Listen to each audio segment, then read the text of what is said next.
G'day. Going to look at polygon modeling.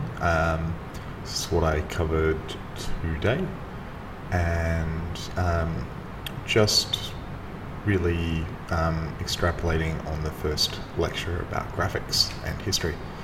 So here we see three polygon heads. I'd say two of them are alike, the middle one and the one on the right.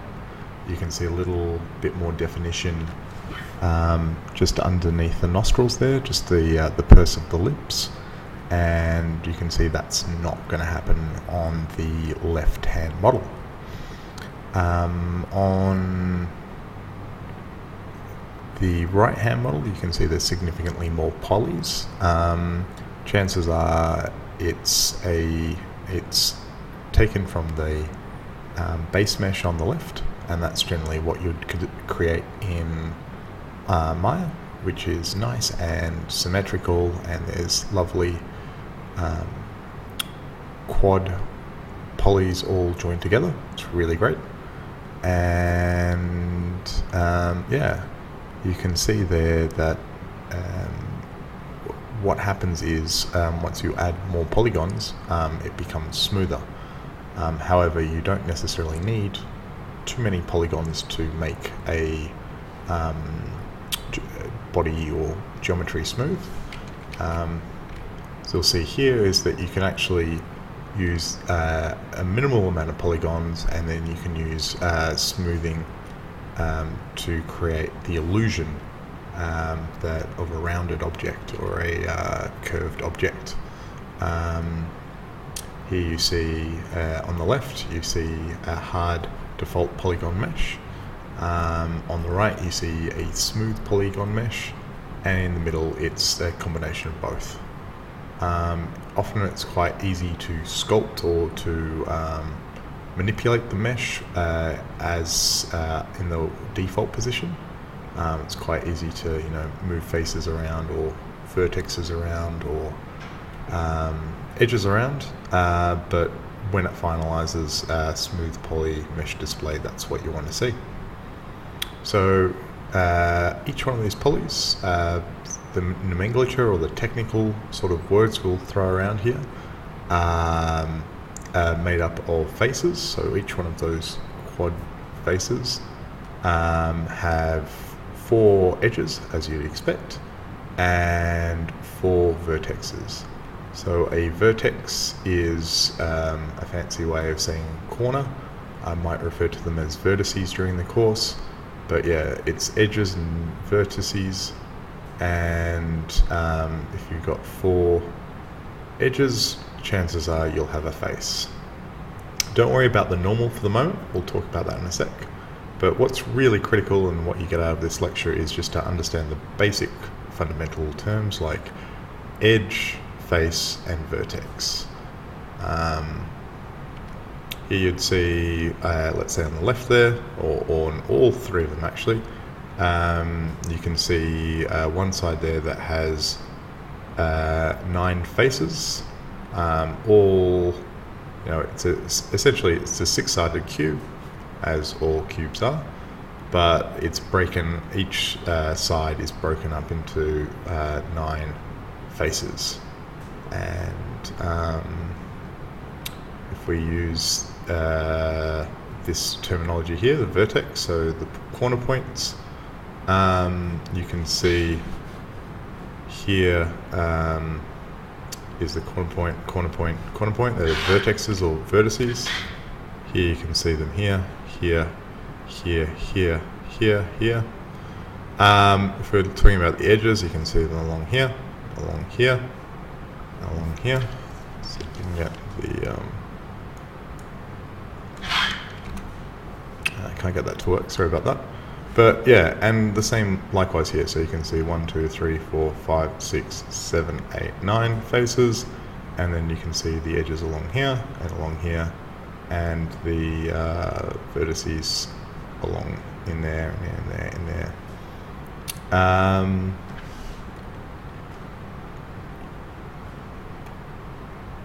So I guess with that said, it's probably worth noting that you'll be putting these into Unreal, and in Unreal the faces will actually convert to tries. Now, why is this important? For two reasons. When they're in tries, they're a lot easier to render, and after that, realistically, when we talk about geometry, we talk about heavy and light. So on the left here, we've got the minimum 6 faces. That's quite light. It's very low poly. And on the right, we've got 400 polys. And generally, you wouldn't consider that heavy. I would say anything over, say, 10,000 is heavy.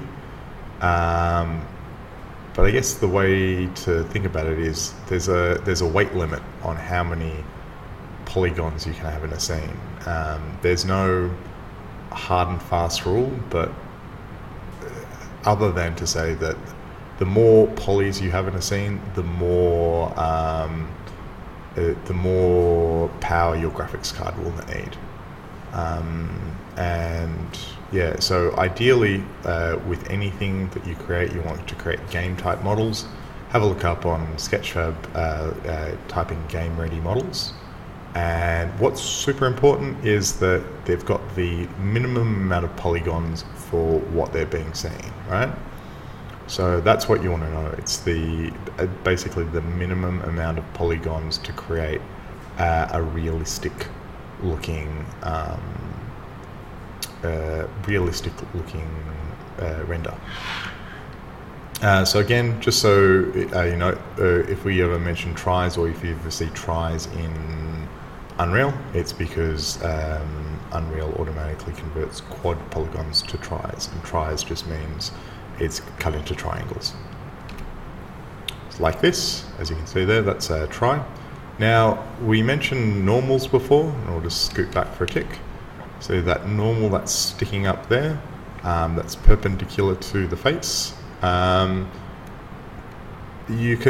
This is useful for when you're painting one side of an object, especially with emissive material. So an emissive material is something that shines light, so you can actually paint light onto an object, and like you can have that emit light from that object or from that surface. The other interesting thing is that on the left there you see a smooth mesh, and on the right there you see quite a faceted mesh. And as such, faceted mesh, if you change the normals from being soft to hard, that's what tends to happen, is you get that sort of faceted sort of look. It looks like 3D printed tiles, opposed to the left there, which looks like a nice smooth cloth. So we talked about poly counts before, and you know, between heavy and light. So on the left there, that would be quite a light. It would be considerably lighter than the one on the left. So the one on the left at 480k, so that's almost 500,000, is significantly heavier than the one on the right, which is the 15k one, so 15,000. Why you have so many different levels of detail is because if you're close to the camera, that one with the 480 count might be the one that you want. So you want a nice high res image, or high res image if you're going to like take a model close to the camera.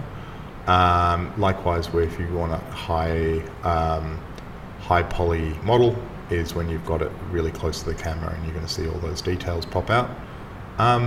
The 15k one on the right here, if you've got a car that's just going to be in the background of a shot, it's not particularly important, you can get away with far less than 15k, but it's just to show that, you know, you can see the facets there, and as you go up, you can see the 480k, it looks a lot smoother.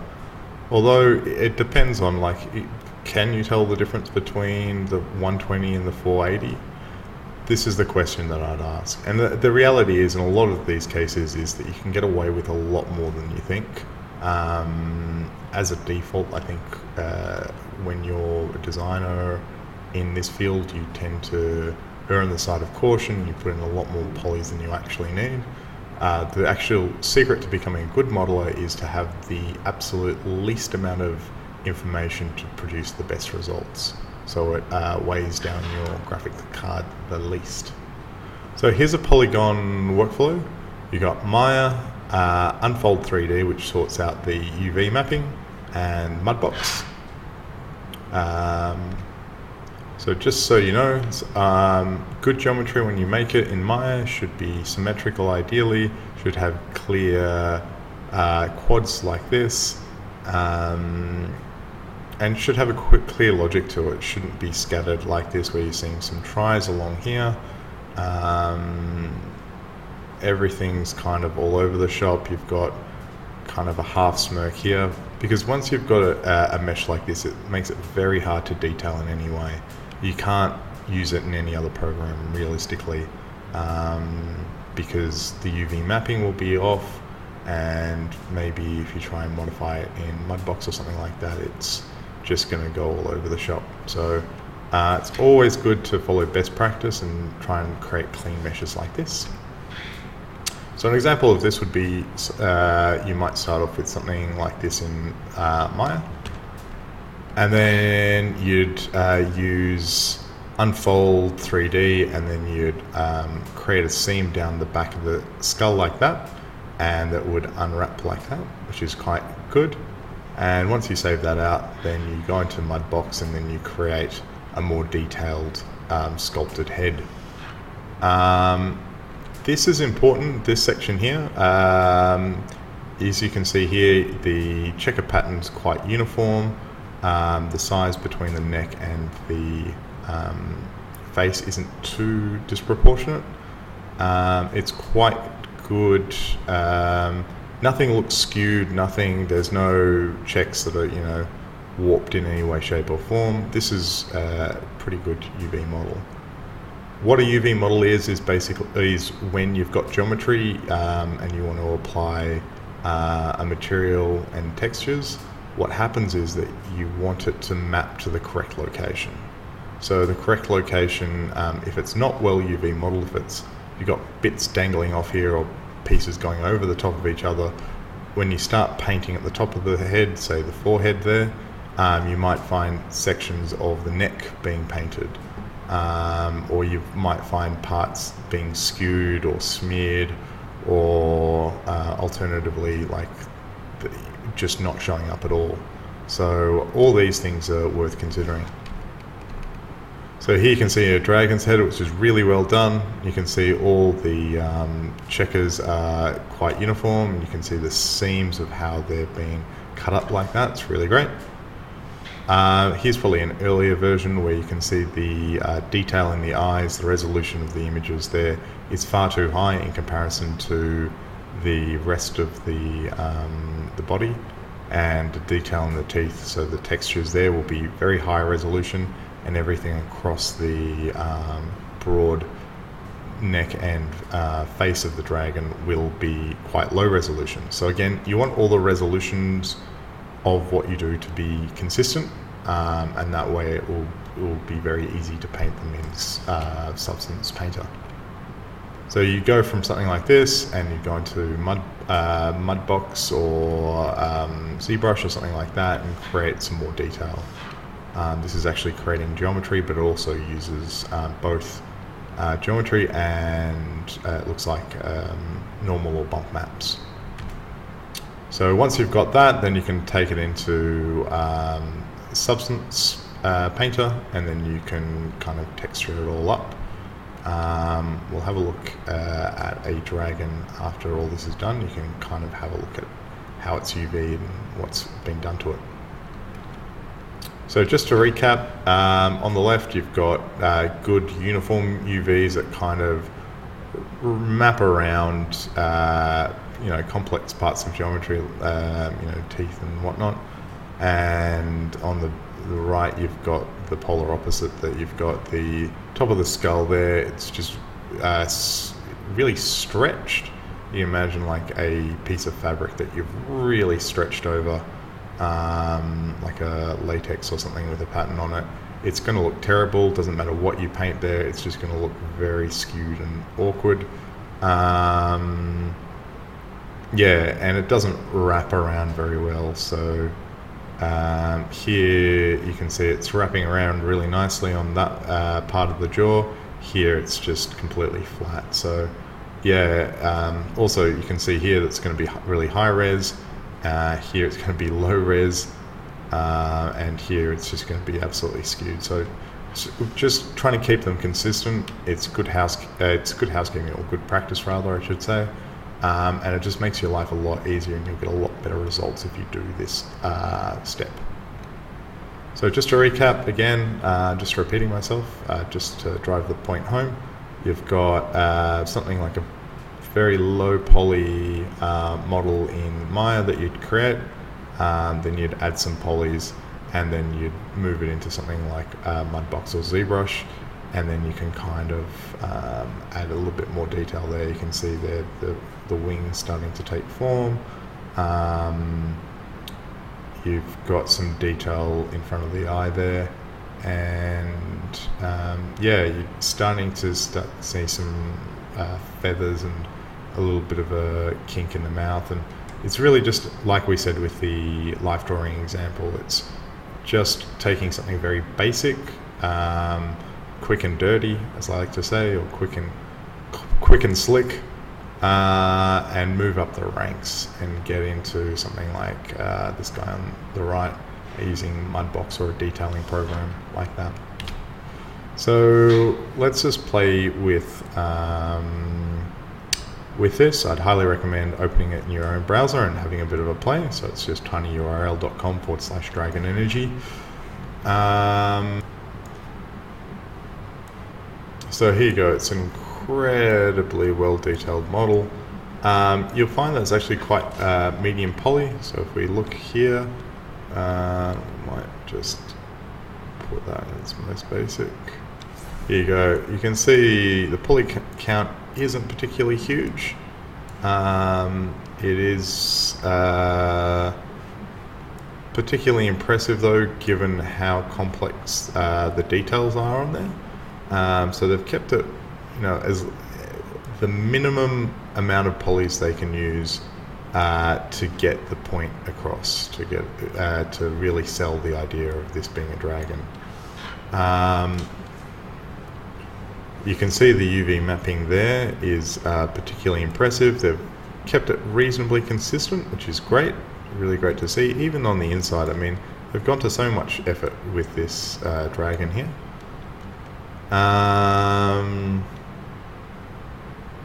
And yeah, I mean, go through a couple of the other ones. You can see that they've really utilized a bump map well. We'll get into that in the next tutorial. But you can see here, it's just a really well-considered model, how they've created it from the ground up. Yeah, really super impressive. I highly recommend that you have a play with it. That's just tinyurl/dragonenergy. And yeah, you can see that whether that's done in something like a Rhino or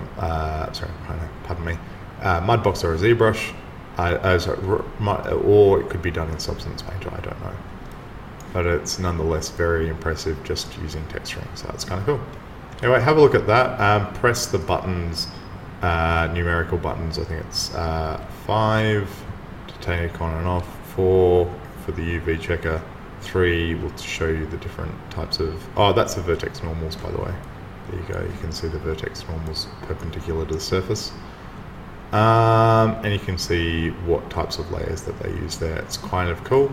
I highly recommend going on Sketchfab and typing in PBR, physically based rendering, so PBR models, and you can get a really good understanding of what's out there.